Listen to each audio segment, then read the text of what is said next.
Hola, soy la Basmati de nuevo con vosotros. Hoy voy a hacer mi preferido del Renacimiento porque es escultor. Además, es un pintor maravilloso, como le pasa a Miguel Ángel. También es escultor. Mirad, los escultores sabemos quién de los pintores es escultor porque las figuras son muy volumétricas, muy redondeadas. Fijaros en la Capilla Sixtina. Eso, ya lo he colocado Andrea Mantegna, ya lo he colocado en el blog.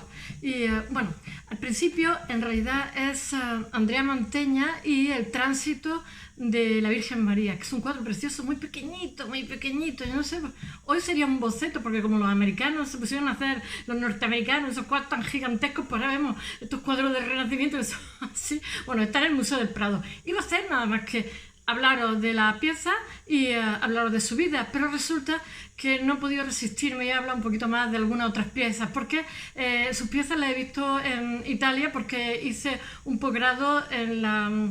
Ay, ¿cómo se llama? No sé cómo se dice, donde estudia la Politécnica de Valencia de restauración de pintura mural. Entonces fui a Italia muchísimas veces. Y he visto las cosas en directo, todo lo que os voy a hablar, todo no, algunas cosas son maravillosas, son lo mismo que hay cosas que podéis decir, mira, en directo pues no tal, pues francamente, esta obra en directo mejores que todavía en fotografía. Bueno, voy a hablar un poquitín de su vida y después os voy a hablar de la pieza. Normalmente suelo hablar de la pieza y luego de su vida, pero aquí lo voy a hacer al contrario, porque yo a este señor lo adoro. Él nace en... Es el último día de antibióticos, 4 cajas de antibióticos, creo que me va a dar algo, ¿eh? Mañana me baño en el mar. ¡Yupi! Bueno, él nace estoy en un mueble antiguo que he heredado de mi madre, estoy así como alta. Él nace, por Dios, concentración, él nace en Isola de Cartura, que es en Mantua, nace en 1431, estamos en el 400 italiano, en pleno 400, y muere en 1506, muere con 75 años, y él nace en Mantua y muere en Padua. No, creo que nace al revés, en Padua y muere en Mantua, porque él está con los Forza, trabaja para ellos.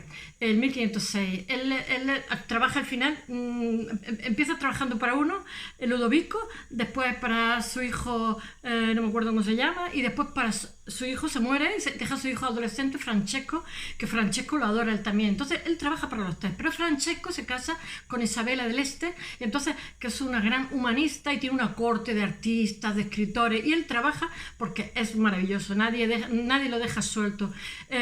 Bueno, voy a empezar por el principio, que siempre cuento al final. La obra elegida es El Tránsito de la Virgen, pero os voy a hablar también de alguna otra obra que son muy buenas, aunque sea de pasada, para que veáis la evolución. Es un niño prodigio. Bueno, vamos a empezar por el principio. Él nace en un borgo de Vicenza, en Padova se escribe en italiano, que realmente la V de los latinos es una U, Padova. Padua, decimos en castellano. Él nace en el borgo de Vicenza y su padre es, ¿cómo se dice?, carpintero. Pero son gente muy, muy pobre. Entonces él desde muy pequeñito tiene que salir a pastorear, que llaman, con el ganado para ganarse algo, el sustento, pero muy, muy pequeñito. Y él después llega a ser un gentilhombre y llega a amasar una fortuna. Al final de su vida está un poco endeudado porque ya pasa de moda. Ya sabéis lo que pasa cuando eres artista y cuando tal, pues lo mismo, que te quieren en todos sitios, que no se sabe por qué te dejan de querer. Bueno, el niño Andrea de pequeño pastorea ganado por los campos del pueblo, del borgo donde nace. Y entre 1400 él se queda huérfano. Entonces su hermano, él es el chiquitito, y su hermano lo cría, su hermano mayor, que tampoco era muy mayor. Y entonces entre 1441 y 1442 él ingresa a una especie de academia que hay hoy, que tengo el brazo así, una academia que hay en su pueblo, entra de aprendiz, tiene 10 añitos. También verás que entra con 10 años. Para el pintor de Padua, Francesco Squarcione, se escribe Squarcione. Entonces este señor se da cuenta del talento que tiene, es un niño prodigio totalmente, y de hecho lo adopta como un hijo, pero también lo explota. Entonces, antes de que tenga 17 años, lo tiene trabajando y haciendo retablos y cosas así que cobra él. Al final terminan mal, Él se casa, bueno, este señor, vamos a empezar, que si no voy a contar todo de una. Este señor tiene, como si dijéramos, como una como una academia, como una especie de escuela privada en la cual tienes que pagar, pero se da cuenta que este tiene ese talento tan alucinante que hasta lo adopta como hijo, le parece asombroso porque es mejor que el maestro, pero ya siendo niño, estamos hablando de 10 años, un niño que es huérfano. Ya estamos con mi ordenador churretoso. Bueno, así es que funciona si quieres, y da igual, si me lo sé de memoria, tengo buena memoria. Él tiene lo que he dicho, una academia que es como un estudio. Y allí él tiene formación de escultor, es grabador, porque todos los escultores somos grabadores, no me preguntéis la razón, pero está ahí. Él hace muchísimo grabado en cobre, se raya, se mete en ácido, uno de ácido, 9 de agua, después no te ponen los guantes y se te queman las yemas de los dedos, en fin.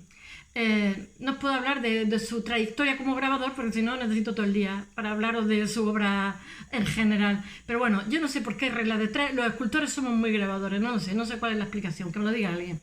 Bueno, él se mete en esta academia, en esta escuela, entonces lo adopta el señor y el señor se da cuenta que es un niño prodigio y lo tiene trabajando muy pronto, haciendo retablos y haciendo de todo, y tanto es así que llega un momento que se pelean, se matan vivos, y con 17 años se larga y se casa con la hija de Bellini. Ahora lo cuento. Nicolasa.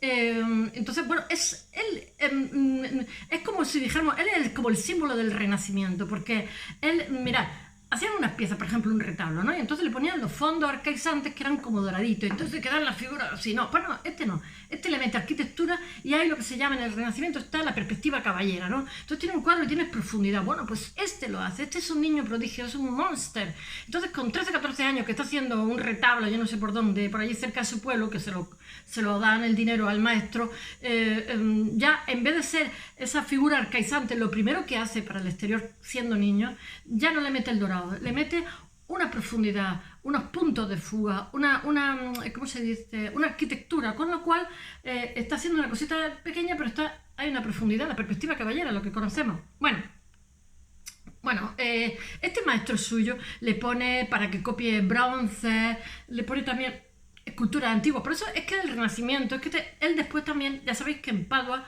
hay una universidad famosa a nivel mundial en aquella época, porque por ejemplo estudiaban Derecho en Lovaina y se iban a Padua a hacer como si dijéramos un posgrado.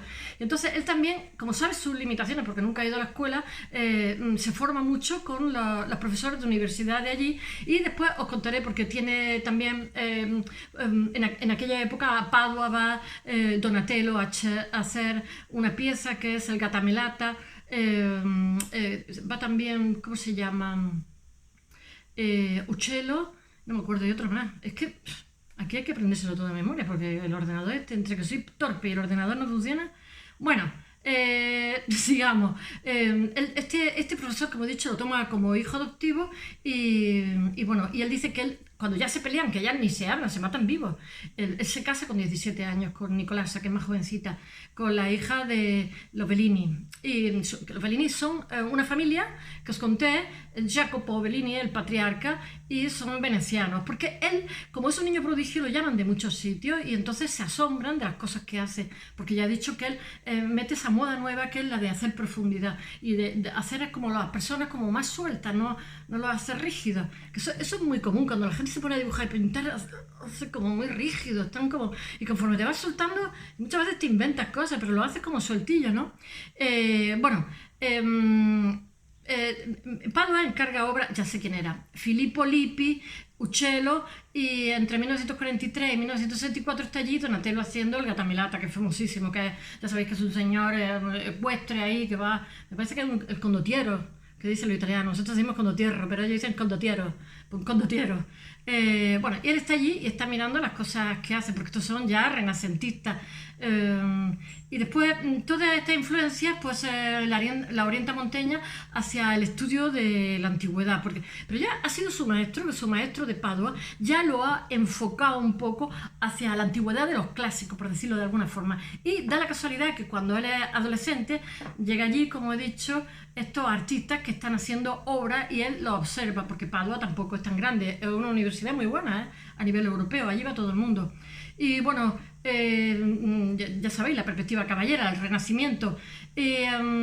Bueno, y a partir de... Él lo que hace mucho, a partir de 1451 es la explotación del escorzo. ¿Sabéis lo que? Él hace mucho escorzo. Él tiene, que eso sí que es un símbolo de escultor.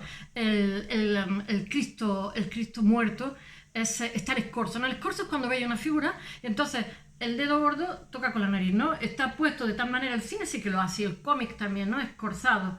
Está así, están los pies y entonces está... Y lo hace lo mismo en el techo, ¿qué tal? O sea, una forma muy... Él utiliza también, lo tengo que leer, construcción de Sotto in Su. De Sotto in Su bajo el... Yo qué sé cómo traducirlo. Yo soy italiano, pero no sé cómo traducirlo. Bueno, una última influencia de su arte es su suegro, que lo influye, el Jacopo Bellini, que por supuesto lo protege y tal, porque se casa con su hijo Nicolasa en 1452. Él ha nacido, recordar, en 1431, tiene 20 o 21 añitos. Sí. Y entonces, bueno, el primer encargo que le hacen importante es el de la tribuna del lado izquierdo de Vetari, que no sé qué, la iglesia de los... Es muy bonita, ¿eh? ¿Cómo se llama? La iglesia de los ermitaños, así, ermitañi, como que dicen los italianos, ermitañi, que empieza compartiendo, eso es lo primero que hace, y aquí lo comparte todavía con Niccolo Picciolo, que es como si dijéramos otro niño prodigio, pero es mucho menos prodigio que él. Y se nota perfectamente quién ha hecho una cosa y quién no ha hecho otra, porque Andrea Mantegna es espectacular simplemente. Esto es cuando está con Squarcione todavía, antes de casarse, antes de pelearse, porque se pelea con Squarcione y entonces se casa con la chica esta, porque ya hacía cosas por su cuenta por toda Italia. Italia era como una especie, aunque era república independiente, una especie de Unión Europea, o sea, ellos se movían entre la república, me encarga esto, me encarga lo otro, y bueno, Venecia lo que pasa es que tenía una grandísima capacidad adquisitiva en aquella época, ya sabéis, tiene formación, o sea, Venecia es muy oriental. Bueno, estos frescos que hace en lo que he dicho en la iglesia de los ermitaños son destruidos en 1944 por las bombas de los aliados, ya sabéis. En Alemania pasan cosas parecidas, o sea, cantidad de restos medievales y renacentistas, en fin. Bueno, la fama que tiene este señor, porque ella está trabajando por toda Italia, hace que que en 1456 el abad de San Zeno en Verona le encargue otro retablo para su iglesia, que es renacentista. Y entonces, es el primer trabajo que hace en el Véneto, en Venecia. Y después, en 1456, Ludovico Gonzaga, ya sabéis, lo llama a su corte, pero él le da un poco, tiene como cierta pereza de ir a la corte. Entonces, este señor tiene una colección de arte renacentista excepcional, porque se atrae hacia él. Él le dice que le paga una cantidad de dinero al año, independientemente de lo que le pague por los trabajos, y lo nombra gentil hombre, y le da casa, le da de todo. Estoy hablando de 1456, y él se lo piensa 4 años, hasta 1460 no se va allí, porque sabe que allí tiene, como si dijéramos, un sueldo seguro, pero también está circunscrito a un lugar, con Ludovico Gonzaga. Ludovico Gonzaga, habréis visto, él hace, no sé cómo se llama, es que yo lo he visto, su habitación, y hace como la gloria de los Gonzaga. Esta habitación, esta estancia, es como el lugar que tenían para la recepción, porque era una corte, ¿no? Y entonces hace el señor Ludovico Gonzaga con su corte, con el enano, con el bufón, con su esposa. Es una preciosidad. La conoceréis, pero no sabéis que la conocéis, como tantísimas imágenes, porque es tan bonita que aun siendo un fresco, la han hecho postal, la han hecho de todo. Lo he colocado, es preciosísimo. Y bueno, trabaja para Ludovico Gonzaga, luego trabaja para su hijo y luego trabaja para su nieto, que se llama, su hijo muere joven y su nieto entra adolescente hasta que se casa con Isabel del Este, que es una humanista, como he dicho, que hace una corte, y entonces trabaja para Francesco II, que le hace como, que le llaman el César, porque es así como muy victorioso él, muy ardiloso, entonces le hace unos cuadros del César. Ahora y la mujer le hace a ella, la pone en cuadros, ¿cómo se llama?, mitológico, pero ahora para el marqués Ludovico Gonzaga le hace como muchos frescos en un castillo, le hace cuadros, etc. Y después, en el siglo XVII, Carlos II le compra casi toda la colección y se la lleva a Inglaterra. Esta colección pasa este cuadro del que voy a hablar hoy, el Tránsito, pasa a la colección de Francisco II en Inglaterra, el duque de Buckingham, pero después, en 1820, está en España. No sé si es que la compran, no sé si la donan, no sé cuál es, en el Prado, cuando se abre el Prado en 1820, después de la invasión invasión francesa, la vuelta de Fernando VII y toda la vida por haber, en fin, no me quiero enrollar. Bueno, ahora mismo está con Ludovico Gonzaga, que le ofrece ser un gentil hombre, lo ordena señor, le hace un buen patrimonio y está trabajando en Mantua para ser su pintor de la corte, porque realmente lo que hace el arte es publicitar. Una de las funciones del arte es publicitar al dueño o al retratado y tal, y este publicita al duque de Mantua. Después ya sabéis que Rubens trabaja también con el duque de Mantua. Y entonces, pero no se establece hasta 1460, se lo piensa. Y entonces, para traerlo, Ludovico le asigna un salario anual que lo nombra gentilhombre de su corte, gran constructor, porque es que lo mismo hacía de arquitecto que hacía de jardinero, o sea, diseñando jardines, esculturas, él reforma edificios. Ahora, la obra que hace allí es para el castillo de San Giorgio, de San Jorge, los frescos. Y lo hace todo en estilo humanista, la arquitectura que quiere Manteña, que aposente ¿cómo se dice? Los aposentos de este señor, la residencia mantuana del castillo de San Jorge, como he dicho, y otros palacios, pero a mí el que me gusta son los frescos del castillo de San Jorge. Esto se llama... De vez en cuando echo un ojo a ver si veo la chuleta, pero no hay tu tía. Lo más importante que hace el pintor es la capilla, la famosa cámara picta, que se la conozco, entre 1465 y 74, porque es que lleva varios trabajos a la vez en el castillo de San Giorgio.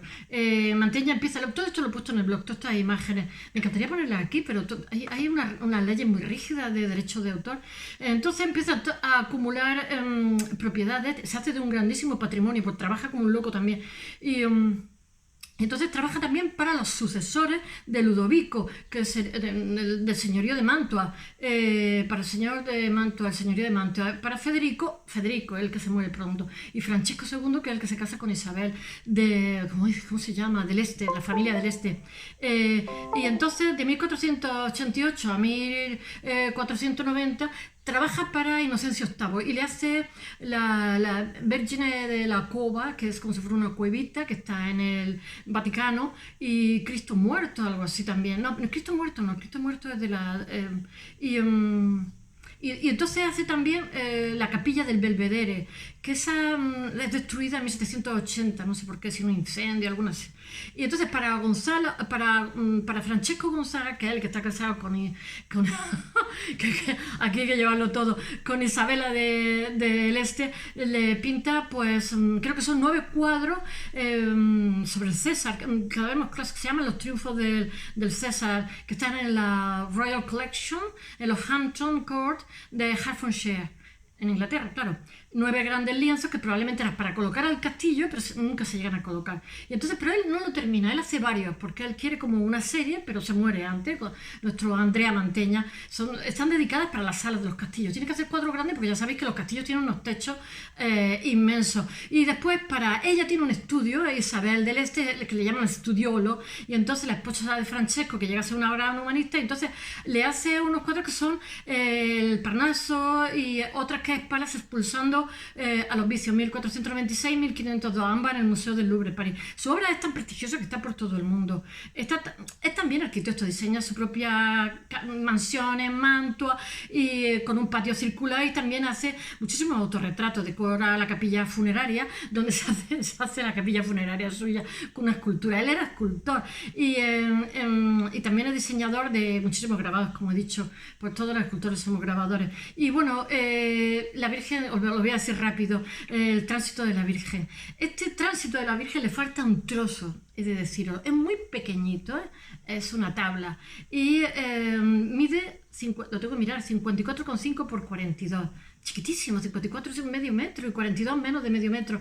Es una de las grandes obras, está en el Prado, ya os digo, desde de 480, una grande obra de este autor, que es Andrea Manteña, y que está formado por Francesco Squarcione, como he dicho, que tiene muchísimo interés por la antigüedad, y después que, él, gracias a la universidad y gracias a su mentor, pues se consigue poner una formación intelectual también para las nuevas corrientes renacentistas poder hacerlo. Y entonces ya he dicho que está Donatello, que está Uccello en Padua cuando él está, y bueno, él él se casa con la hija, como he dicho, de Jacopo Bellini y Nicolasa, y bueno, voy a hablaros de la pintura porque se me echa el tiempo encima.